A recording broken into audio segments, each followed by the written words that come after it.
आज मैं आपको मृतक व्यक्ति के बारे में कुछ बातें बताने जा रही हूँ। जब व्यक्ति मृतक शैया पे पड़ा होता है तो सामने वाले को क्या करना चाहिए। देखो, मृत्यु एक सत्य है। संसार में जो आया है उसको जाना ही जाना है। परंतु जब व्यक्ति स्वयं मृत्यु शैया पे पड़ा होता है, उसने स्वयं कुछ भी कर नहीं सकता उस समय। परंतु उसके सामने जो उसके बंधुगण हैं, उनको ही ये सारी क्रियाएं करनी चाहिए, ताकि मरने वाले व्यक्ति की जो गति है वो अच्छी हो जाए। कहते हैं कि जब जीव मरता है, मरने के निकट होता है, तो उसके सम्मुख सारे जीवन की प्रमुख प्रमुख घटनाएं जो होती हैं, वो उसके अंदर एक पिक्चर चल रही होती है। वो स्वयं देख रहा होता है, परंतु किसी को बतला नहीं सकता। जैसे आप देखते हो ना, संसार में भी आपने अभी ये बिग बॉस देखते हो कि जब उसका फाइनल चुनाव होता है तो उसको बताते हैं सारे कि आपने इस नाटक में ये किया था। उसके मुख्य मुख्य जो दृश्य होते हैं ना, वो दिखलाते हैं कि आपने ये किया, आपने वो किया। तब जाकर उसका फिर चुनाव करते हैं कि इसमें प्रथम कौन, द्वितीय कौन और जीतने वाला कौन है। ऐसे ही जब हम मृत्यु शैया पर पड़े होते हैं ना, उस समय जो यमराज हैं या धर्मराज हैं, वो हमारी सारी जन्म जन्म की रीलें हमें दिखाते हैं। और उसके बाद फिर निर्णय लिया जाता है कि इस जीव के कितने पाप कर्म हैं और कितने पुण्य कर्म हैं, इसको किस लोक में ले जाना है। ये उस मनुष्य को दिखा रहे होते हैं जो मृत्यु शैया पर पड़ा हुआ होता है। आप देखेंगे, जो सही से मृत्यु को प्राप्त होता है, जो अपनी उम्र को जी कर, जैसे कि पूर्ण उम्र को जी कर जा रहा होता है, उसके आगे सारी ये रील आती है, परंतु वो बोल नहीं सकता। ये हमारे शास्त्र कहते हैं, जब मृत्यु निकट होती है तो इन जीव का जो गला होता है वो रुंध जाता है। इंद्रियां जो होती हैं शिथिल पड़ जाती हैं।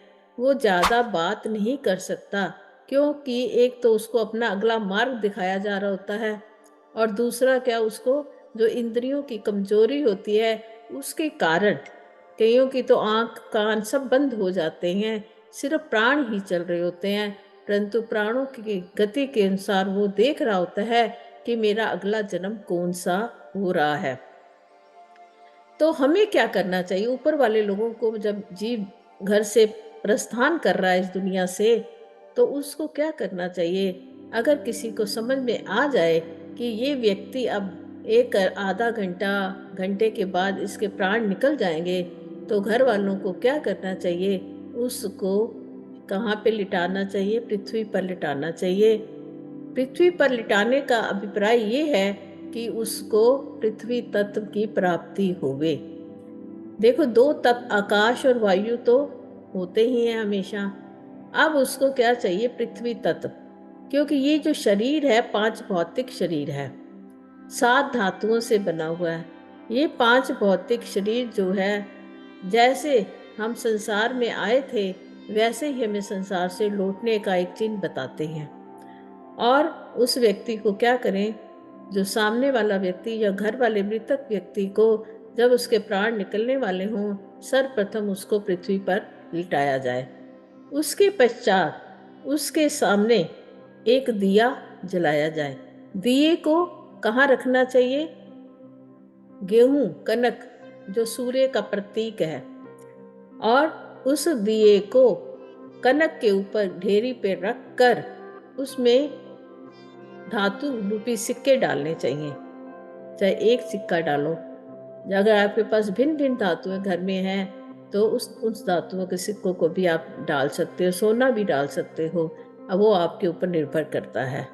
इसका तात्पर्य ये है कि उस व्यक्ति, ये शरीर जो हमारी सात धातुओं से बना हुआ है, वो धातु भी उसको दे दी जाए।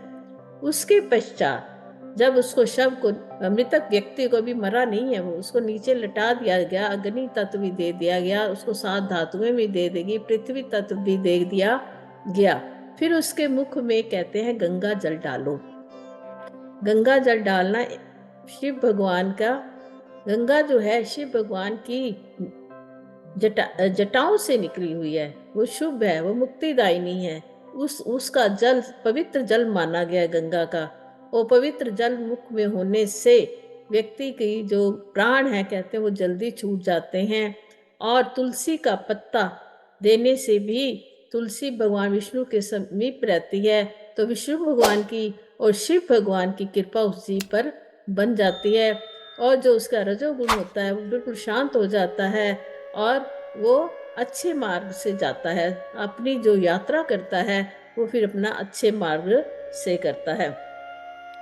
अब उसका जब उसको पृथ्वी पर लिटाया जाता है तो एक बात का अवश्य ध्यान रखना चाहिए कि उस व्यक्ति का जो सिर है वो दक्षिण की ओर जाना चाहिए, क्योंकि दक्षिण की ओर ही यमपुरी होती है। अब मान लो व्यक्ति जो है उसकी जो मृत्यु हो जाती है कब, शाम के समय 5 बजे मृत्यु होती है, तो उस व्यक्ति को कभी भी जलाने के लिए, उसका क्रियाक्रम करने के लिए संध्या के 5 बजे के बाद नहीं लेके जाना चाहिए। 5 बजे श्री कृष्ण का गोधूलि का टाइम होता है, या जो व्यक्ति 5 बजे प्राण को त्याग करता है कहते हैं बहुत शुभ माना गया है। ब्रह्म मुहूर्त में और संध्या के समय जो प्राणों का त्याग करता है वो शुभ होता है। ये दोनों ही जो व्यक्ति हैं कहते हैं अच्छे मार्ग से अपना शरीर जो वाहन होता है उनका आत्मा जो है अच्छे मार्ग से जाती है। और हमें जो घर वालों को क्या करना चाहिए, उस 5 बजे के बाद शव को शमशान घाट ना ले जाकर उस शव के पास हमें बैठना चाहिए। कहते हैं शव को कभी अकेला नहीं छोड़ना चाहिए। अगर तुम्हारे घर में कोई किसी की मृत्यु 5 बजे के बाद में होती है तो उसके पास बैठिए, क्योंकि जो आत्मा शरीर से बाहर गई है वो उस जगह पर ही घूम रही होती है। अगर हम शव को अकेला छोड़ देंगे तो उस शव में कोई भी दुष्कर्म आत्मा जो होती है उसमें प्रवेश कर सकती है, जो कि ना तो उस मृतक शव के लिए ठीक है और ना ही हमारे परिवार वालों के लिए ठीक होती है, अगर कोई आत्मा उसमें पिशाच आत्मा प्रवेश कर जाए तो। इसलिए शव को अकेला कभी नहीं छोड़ें। दूसरी बात ये है कि जो मृतक होता है उसको अपने बंधु बांधुओं से, अपने घर वालों से बहुत ही मोह होता है, अभी उसका मोह छूटा नहीं होता। तो क्या होता है, अगर वो उसके शव के पास अगर ना बैठे और हम सब सो जाएं तो मृतक आत्मा को बहुत दुख होता है, जो परिवार के लिए बड़ा हानिकारक होता है। अगर परिवार आजकल को तो आप देखते होगे ना, किसी की मृत्यु शाम को हो जाती है तो लोग हॉस्पिटल में ले जाते हैं। ये ही परिवार के लिए सबसे हानिकारक बात होती है। उस परिवार में फिर कभी उन्नति नहीं होती, उसको परिवार को लोग कष्ट जो होता है बहुत ज्यादा होता है, क्योंकि जिसकी घर से आत्मा दुखी होकर जा रही है तो वो तुम्हें बाद में सुखी भी नहीं रहने देगी। इसलिए हमें जितने भी मृतक के 16 संस्कार कहे गए हैं उन सभी संस्कारों को अवश्य पूरा करना चाहिए। अगर हम पूरा नहीं करते हैं तो उस गोत्र में शांति की प्राप्ति फिर नहीं होती है। 13 दिन तक ये जो आत्मा होती है उसी जगह पर वास करती है। इसलिए कहा गया है गरुड़ भगवान की कथा भी हमें अपने घर में करवानी चाहिए। मृतक जो तुम्हारे लिए इतना कुछ करता रहा सारी जिंदगी, तो आपका भी ये कर्तव्य बनता है कि आप भी उसकी आत्मा की शांति के लिए जितने संस्कार हमारे शास्त्रों में कहे गए हैं उनको पूर्ण करना चाहिए। वो आप सबको पता होता है, व्यक्ति के चौथे दिन क्या करना है, पहले दिन क्या करना है, 10वें दिन क्या करना है, 13वें दिन क्या करना है, 17वें दिन क्या करना है। जैसे जीव देखो आता है ना तो क्या आता है, नंगा ही आता है और जाता है वो भी। अच्छा, और एक बात, कभी भी मृतक शरीर को सिले हुए कपड़े नहीं पहनाने होते, क्योंकि जब हम आए थे तो नंगे ही आए थे और सिर्फ वस्त्र ढकने के लिए दे दिए जाते हैं, ताकि उसको महसूस ना हो कि मैं कैसे जा रहा हूँ। हालांकि मृतक के शरीर से जो जो उसने पहना होता है वो सब उतार लिया जाता है, उतारना भी चाहिए। क्यों, जैसे इस संसार में हम आए थे नंगे आए थे, और ऐसे ही हमारे शरीर जो है ये जड़ है, ये नाशवान है, इसके साथ कुछ भी नहीं जाता। अगर तुमने कुछ देना होता है तो उसके निमित्त बाद में हमें देना चाहिए। आप बताओ 16 संस्कार में से कितने संस्कार हम करते हैं, और हर महीने क्या करना चाहिए, वर्ष में क्या करना चाहिए, 5 वर्ष के बाद क्या करना चाहिए, ये सब संस्कार मृतक के होते हैं जो कि हम लोग करते नहीं हैं। तो फिर हम आने वाली जो संतान होती है उसको कष्ट होते हैं। इसलिए कहा गया है कि सारे ही संस्कार जीव को करने चाहिए।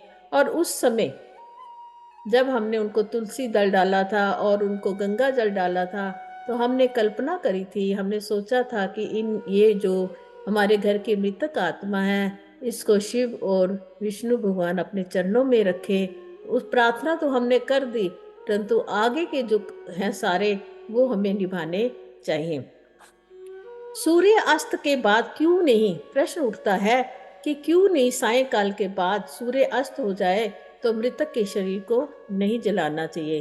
कहते हैं सूर्य अस्त के बाद अगर हम मृत शरीर को जलाते हैं तो उसको परलोक में कभी शांति प्राप्त नहीं होती, और अगले जन्म में जब वो अगला जन्म लेता है तब उसके शरीर के किसी एक अंग में भारी क्षति होती है। इसलिए सूर्य के होते ही शव का दान करना चाहिए। शव को अकेले नहीं छोड़ने का एक कारण ये भी है, एक तो उसको दुख होता है, दूसरा होता है जब शव जो होता है, जब मृत्यु हो जाती है तो शिव उसमें से निकल जाते हैं, तो वो एक शव सा बन जाता है। जैसे आपने देखा होगा कि एक मरा हुआ कीड़ा भी आपके सामने पड़ा हो या कोई मरा हुआ जंतु पड़ा होता है, जानवर पड़ा होता है, तो उसके ऊपर कितने सारे दूसरे कीड़ियाँ मकोड़ियाँ जीव जंतु या जानवर खा जाते हैं। अगर हम भी अपने शव को, जो हमारे घर का बंधु बांधव है, उसके शव को अकेला छोड़ दें तो उसको भी कीड़ियाँ वगैरह चींटियाँ वगैरह उसके शव पे आ जाती हैं, जो कि उसके लिए अगले जन्म के लिए बड़ी ही नुकसानदायक होती हैं। इसलिए शव को कोशिश करो कि अकेले कभी मत छोड़ो, उसके आसपास जीव को बैठना चाहिए। इससे अगर मृतक के शव को थोड़ा सा भी हानि पहुंच जाए तो घर वालों के लिए भी वो क्षति का कारण हो सकती है। मृतक की सारी जो चीजें हैं वो क्या है कि दान में देनी चाहिए। और अब शव हो गया, मृतक व्यक्ति हो गया, उसको घर से यात्रा कैसे निकालनी चाहिए। जो जल का एक मटका होता है उसको लेके जाते हैं, क्योंकि 5 तत्वों के साथ ही उसकी विदाई होनी है।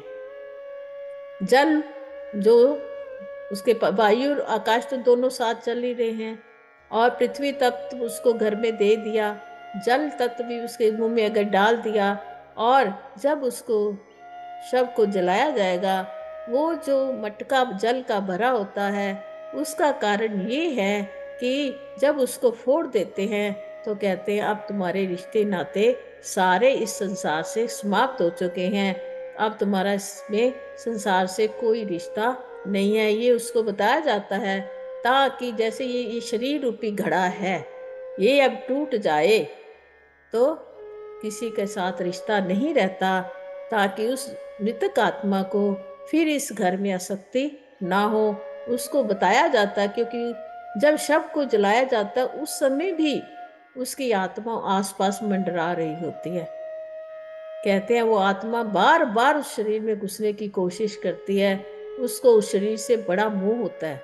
हर व्यक्ति को अपने शरीर से मोह होता है, और आत्मा को शरीर के साथ मोह होने के कारण वो बार बार प्रवेश करने की कोशिश करती है। और इसको आत्मा को जब मटका फूट जाता है तो उसको पता चलता है कि मेरे बंधु बांधव अब मेरा कोई इस संसार में नहीं है।